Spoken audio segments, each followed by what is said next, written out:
How's it going, guys? My name is Jimmy Champane, and today I'm here with another Halloween video. I think it's awesome that I still get to talk about Halloween in December. I absolutely love it. After months of waiting, I got my hands on the Ultimate Michael Myers NECA figure, so today I'm going to be opening it up and reviewing it for you guys. We got to start out with the box because like every NECA figure, this is an accessory on its own. It's really high quality. It's got the Halloween movie poster on the front, and then you can open it up, of course, because it's a NECA figure, and it has window packaging. You can't really see what's inside because I've already taken it out, but you've also got Michael standing on a porch, and I really do hope they release this porch diorama set because I would totally buy it. And then on the back you have a bunch of different shots of Michael in various different poses. It looks great. I have no complaints with the box. Since it's an Ultimate NECA figure, I was expecting a bunch of accessories to come with it, but this time, as someone who's bought a lot of these different figures, they went all out. As far as weapons go, you've got two butcher's knives, you've got a hammer and a fire poker, so excluding that chain that he uses to choke out Ray in the movie, you've pretty much got everything he uses to kill someone, which is pretty awesome. Things get even cooler when you look at the display accessories, so you of course have the police officer's head that's carved into a jack-o'-lantern, and that looks great. One of the coolest inclusions is the Judith Myers gravestone, because that's basically for fans of the original Halloween. They only had rights for Halloween 2018, but thankfully this showed up for one shot of the movie, so it feels like a special nod to fans who want an original Michael Myers figure. And finally, you have the jack-o'-lantern that Dave carves the heart eyes into when he goes over to Julian's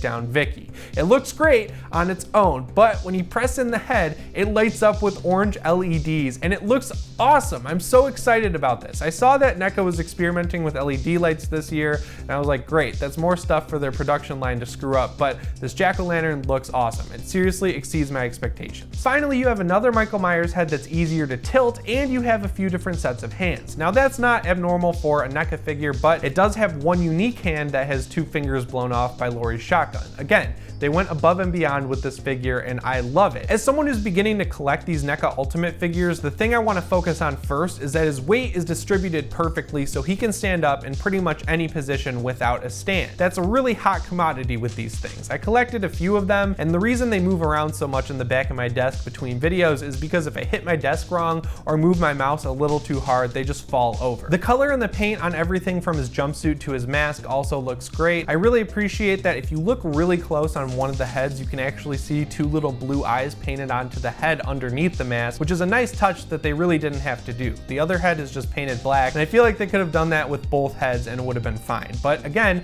it's very detailed and it looks great. The texture of the mask is great, and the way the paint is applied is spot on. There's some really good detailing and shading on it that makes it look like it's the mask from the movie. The last widely available 7-ish inch figure that you could get was the McFarlane Movie Maniacs one, unless you wanted to shell out like $400 for an aftermarket the night he came home set from NECA themselves, and this is the best one we've gotten since then. I think it's actually better than both of those, depending on what you're looking for. The one big downside of this figure has to do with the boiler suit. Even though the texture and color of it look great, if you take a closer look at the hip joints, they're extremely noticeable, and the rubber of the torso section hangs down so that if you bend the leg forward, it pulls the rubber underneath the leg, and it looks bad. And mine actually shipped that way, so I kind of had to put a little plastic knife from the Michael figure under it and pry it out and then leave it that way, so it would kind of stay flat and flush with the figure. And on top of that, if you have his legs bent pretty much any way, you can see the actual joint of the hip, which doesn't look good at all. That's really my only gripe with the figure, and honestly, I'm not a huge toy collector or anything. This is just gonna sit on my desk so I can look at it while I edit, and I feel like they knocked it out of the park. We have so few really good Michael Myers action figures that they could have stopped when they created this one, but they included so many other accessories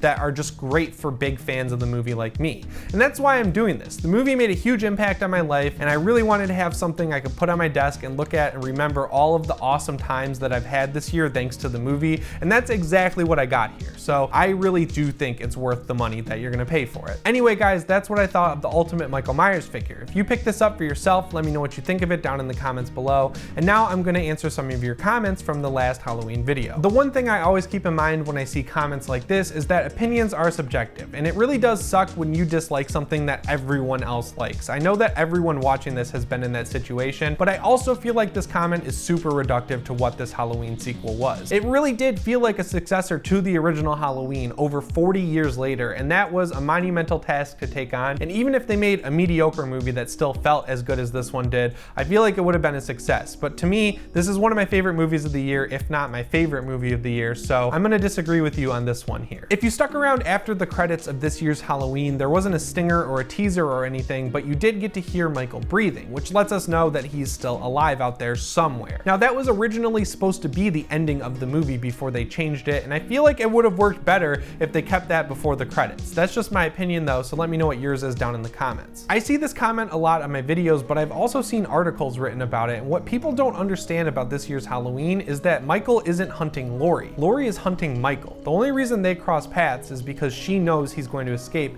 and she's going after him. He just wants to kill. He's a psychopath who escapes, he's a soulless killer, and that's all he is. He wants to go back to Haddonfield and start murdering people, but he goes after Laurie because Sartain puts him in her path. That's all the comments I have time to answer this week, so if you're a new viewer, I'd really appreciate it if you subscribed, and as always, my name is Jimmy Champane, and I'll see you in the next one. Thanks for watching.